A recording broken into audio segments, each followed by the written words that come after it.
Hi everyone, my name is Deborah and I am Marriage Wins 101 marriage coach. I have a coaching business where I help people and I help couples to have a successful marriage, to help them through the highs and the lows, the different seasons of the marriage so that they can have a stronger, happier marriage and be committed to each other for a lifetime. I welcome you today and I welcome all the replay viewers to talk about what do you do when things go wrong? What do you do in your relationship? When things go wrong and you have a difficult time connecting to each other.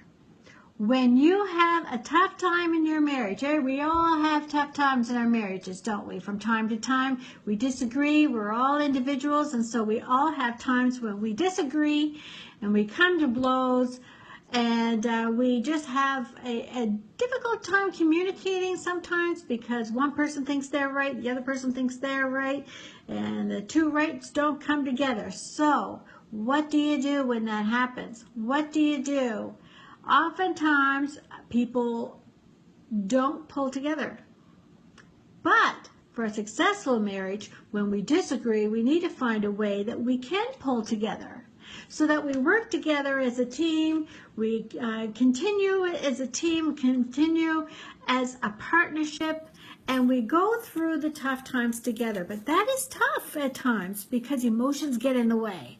Emotions get in the way, and we need to find a way to work with our emotions in a practical way to find ourselves back together again so we can come back to the situation and resolve it and work it out. Well, as a marriage coach, I have the tips, I have the advice, I have the way that you can do that. I have experience in my own marriage, been married for 33 years and counting, and we had a really difficult marriage at the very beginning. It was really, really hard. We're very, very strong personalities, and we had our own ideas about how things should be. And when we had a conflict, it often involved volume on one side and silence on the other.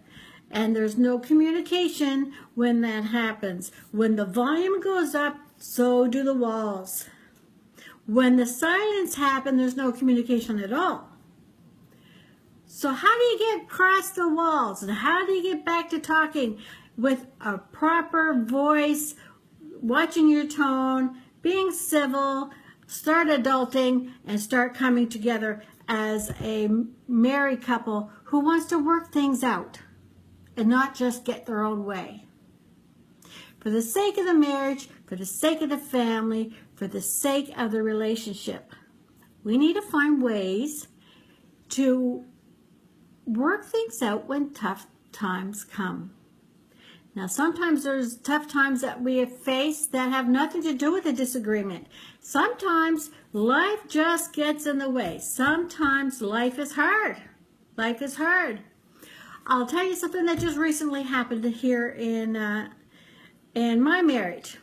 My husband all last year was very, very sick. He couldn't even work. He was so sick. There were times when he couldn't get off the couch to walk across the room. He thought he was dying, and the doctors couldn't find out what was wrong with him. And it turns out he actually was dying, and he had more than one thing wrong with him. And thank God we eventually got specialists involved, and we found out what the problem was. He had open heart surgery, and now he's in the recovery mode. He's almost at so close to the 6-month period, and he's looking to work again. Now, he retired early, and he's had multiple opportunities where he's traveled, he's taught, he's gone to Papua New Guinea, he's gone all over the place doing different things. And as a consultant, as a technical teacher in his field, and also just working in his field. So he just got very excited. He got this opportunity. Someone called him and said, we really need somebody with your skills and your education, and we'd love you to start like right away within 2 weeks. So we need you right away. He was all excited. He sent it. They asked for his resume so he could get everything all, all the T's crossed and the I's dotted and all that. Sent that all off, and then they called back and confirmed everything was good. And we had to arrange for a flight because it was not around where we lived. He was going to be gone for a little bit. That was all good. And then it came down to the scheduling of, when he would be working and so forth, of the hours and so on. And they decided, because he had such,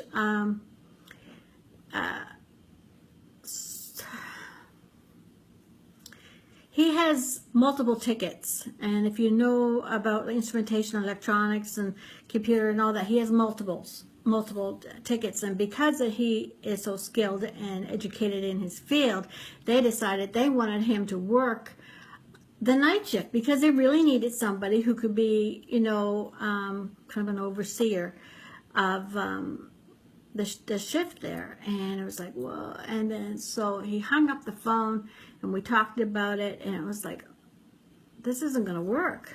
This isn't going to work. My husband's ready to crash and burn by 11 o'clock. He just not a night man. He's not a night owl. I'm a night owl. He's not a night owl. And just like, this isn't going to work. I mean, we were so disappointed. He ended up sending a letter back and apologizing and said, unless it's a day job, there's no way that he can do it. Because he always wants to be at his very best. He does not want to do anything halfway. He wants to do his very best. And he felt that if he had to work the night shift, 12-hour shifts, there's just no way that he could give them his best. So it was a very disappointing morning, let me tell you. Yesterday, I had a very disappointing day. My computer crashed and burned. Not burned, but it crashed. And you can't even boot it up. It is... the operating system is corrupted somehow, and I thought it was my monitor. My husband was away on a trip. He just got back yesterday. Last evening, or the day before, I should say. Anyway, he went to use my computer to do something very quick, and the computer would not boot up. And worked all day, was on the phone with them all the time, and I'm not going to have a computer for quite a while. Looks like we're going to have to send it away. I might not have my computer for a month. Well, it's a little bit hard to do an online business without a computer. But I have iPads and all that. But I like my computer. I like being up in my office and shut the door and focus on what I'm doing. So now we're looking at getting a laptop in the meantime. But so many times you get challenges, right, in your marriage. Sometimes and oftentimes in the past, if I had approached my husband and said, my computer isn't working, there's something wrong with it, the first thing he would have done is, what did you do? What have you been downloading? Did you get a virus? Why haven't you been backing up your computer? And the fingers would have been pointed and the accusations would have been, and in my defense, sometimes I did download programs that maybe I shouldn't have, just not realizing that, you can get viruses and so on. But we have learned that you don't solve anything by accusing. Pointing fingers is rude. Sorry, I apologize. I'll put those guns away. And we don't do that anymore. We don't do that anymore. We listen to each other. We listen to each other and we hear what the other person is saying before drilling them with accusations and so on. There's many things that you can do to help out. He just walked in the door with the dog. Do you want to see my dog? Hold on 1 second. Here, Belle. Here, Belle. Oh, there's Belle. There's Belle. She just came from home from a walk. Let me take her harness off. There you go. Taking off the harness. There. Hi, Belle. Say hi. Hi, hi, hi. Okay, off you go. So anyway, at times you have challenges. Sometimes you have challenges and you have to work through them. You have to find a way to communicate, to work as a team, to come together and work things out. If you're having a problem with that in your marriage, you can always contact me, and I'd be happy to help you in that area, because that is one of the most difficult things in a marriage, oftentimes, is communicating and working together when things go wrong, when things get tough.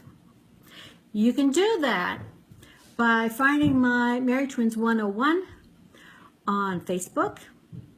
And I have a book now button. You can get on my calendar, easy as can be. Just hit that book now button and get on my calendar. We can talk. And I have a free discovery time, around 15 minutes, and we can talk about what your issue is and how I can help. You can also find me on Instagram, and if you click the link on my Instagram page, Marriage Twins 101, one word, then you can get on my calendar there as well. Make sure you follow me in both places and keep up to date. I have lots of encouragement, lots of positive, encouraging tips and advice for marriages. And I just wanted to let you know that there is hope. And you don't have to worry about things like that, because it is not something that you need to deal with in your marriage and have it corrupt your marriage, just like my computer was going to corrupt it. You can go on and work together as a team and find ways, tools and ways that you can make things work. I'm Deborah Hillier. I'm the founder of Marriage Twins 101. I wish you a happy day, a happy marriage, and God bless. Bye-bye.